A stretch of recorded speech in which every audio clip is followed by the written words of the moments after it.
So yan, good morning mga ka-PJ, no? Oras natin, eksaktong alas 3 lang at meron na tayong buena mano. Ayun, no? Kakalabas lang natin, galing tayo sa Kuding mga ka-PJ, no? Tara, bakbak tayo. Unang biyahe sa araw ng Huwebes, pagkatapos ng Kuding, November 20, 2025. Tara na, let's go! So yan mga ka-PJ, no? Ito na yung ating pangalawa. Pitot-pitot lang muna. Nandito pa rin tayo sa Valenzuela. Ito tayo sa may Pulo, Pulo Valenzuela yan. Ito 124. Ito waiting tayo para sa pangatlo. Ayun, nakadalawa pa lang. Ayun, 213. May nagbuksan na kanina. Ayun, grab pit, waso kinansel. Malapit na sana tayo, biglang kinansel. Grab pit. Alright, so ito waiting tayo sa pangatlong booking. Ang oras natin, eksaktong alas 4 ng madaling araw. Medyo matumal mga ka-PJ, mabagal yung batuhan. Wala tayong magagawa dyan. Tsaga lang, tsaga. Tiis. Labanan ng tsaga to. Alright. So mamaya ulit mga ka-PJ, update ko kayo, So ito na yung ating pangatlo mga ka-PJ, Nakakuha natin alas 4:12 lang. Ngayon oras natin alas 4:34 na. Nakatatlo pa lang tayo, 387. Ay, laban lang, laban. Sige, tsaga lang, tsaga. Waiting ulit tayo sa pang-apat. Let's go. So yan mga ka-PJ, update tayo. Oras natin 6:41. Nako, muntikan na umira yung katamaran ng aking kamay. Ako umuwi sa bahay dahil nga nasisira ako kanina. Kasi nga diba, dito lang tayo inikot-ikot sa Valenzuela. Ayun, nagpahiga-higa ako pagkatapos mag-CR. Muntik na naman ako tamarin Kaya lang hindi pwedeng tamarin. Nilabanan natin kayo ito. Ito pa lang yung ating pang-apat. Pick up dito sa may Lina Subdivision, papunta ng Fatima, Valenzuela. Laban mga tamad. Bawal magpatamad-tamad. Maraming obligasyon, magkakatapos na naman. Sabay-sabay na naman ang mga bayarin. Alright, let's go.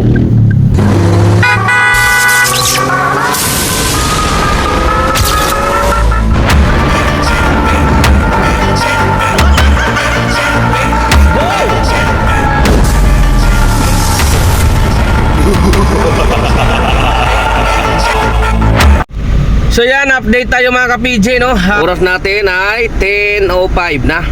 At yung earnings natin 1,511. At nakawalong bookings, Wala, muntikan umiral yung katamaran ng aking kamay kanina. Nasayang yung 2 oras ko nag-iisip-isip kung ano pa ba. Kung bibihay pa ba. Kaya mahirap ba, di kita ako sa bahay. Buti na lang, nakaiwas pa tayo. At ito nga, nakawalong bookings tayo. Bali 5 lang yung nakuha natin ngayon, yung qualified para sa incentive. So mamaya ay 11 yung hahabulin natin para sa incentive, Kakayanin natin yun. Okay. So mamaya update ko kayo mga ka-PJ. Let's go. So yan mga ka-PJ, umulan na naman. Umulan ngayon dito sa Makati. So gusto ko lang mag-react mga ka-PJ dito sa bagong balita na kuno daw manghuhulin yung mga taga-LT Barbie. At ang gagawin nila para mas madali sila makahuli ay magbubok sila, magpapanggap sila ng pasahero. Tapos magbubok sila. Ngayon pag ikaw na TNBS ka, siyempre i-accept mo yun, may nag-book. Pag na-accept mo na, sasakay sila sa'yo, hanapan ka nila ng dokumento ng PA or CPC. Ngayon kung yung CPC mo or PA mo ay nakatimpo lang or hindi tunay, ingat po tayo kasi yari talaga tayo doon. Sa tool yung mga nakatimpo. Okay? Kasi siyempre madali naman mag-check niyan, Talo sila, siyempre taga LTFRB sila. kukunin yung papeles mo, tapos i-check nila sa portal ng LTFRB kung nandoon yung case number mo, di ba? Kaya madali kang mahuli. Kaya delikado tayo niyan, diretso impound yan. Kaya ingat sa mga nakatimpo. Ingat po tayo. So hindi naman ako kumakampi ako sa kanila, yung mga nakatimpo. Pero siyempre, tao rin naman sila katulad din natin sila na naghahanap buhay. Ang pinagkaiba lang natin, tayo legit. Hindi rin naman nila ginusto yung kalagayan nila na ganyan. Dahil din naman yan sa ating gobyerno na napakabagal. At alam din naman natin na pinagkakapirahan din, no? Kasi hindi naman maglalakas loob yung mga gumagawa niyan na meron din silang koneksyon sa loob, no? Kung walang nasa likod niyan. Kaya ito mga kababayan natin na nakatimpo, biktima lang din.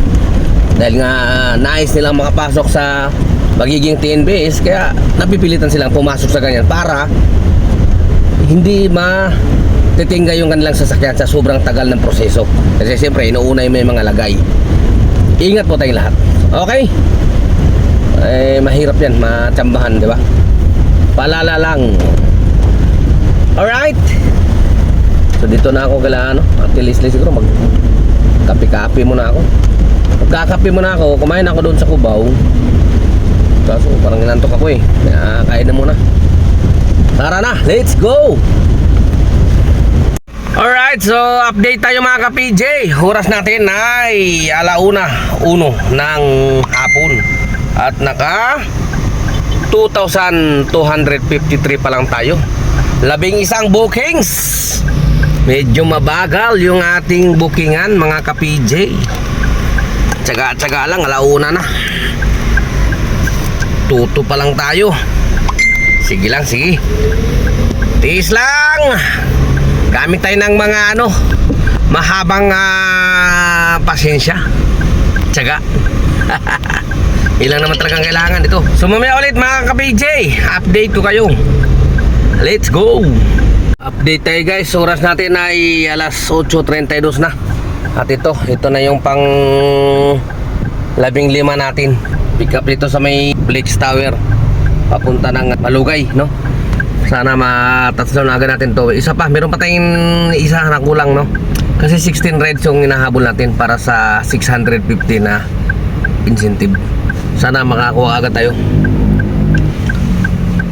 Buti nahabol pa natin. Grabe kanina ang traffic na inabot ko. Grabe ang traffic. Kaya medyo nahirapan tayong habulin yung incentive natin dahil nga 11 yung hinahabol natin ngayong hapon, no? Kasi kaninang umaga lang tayo, nakalima. Kaya medyo nahirapan tayo sa kalisod.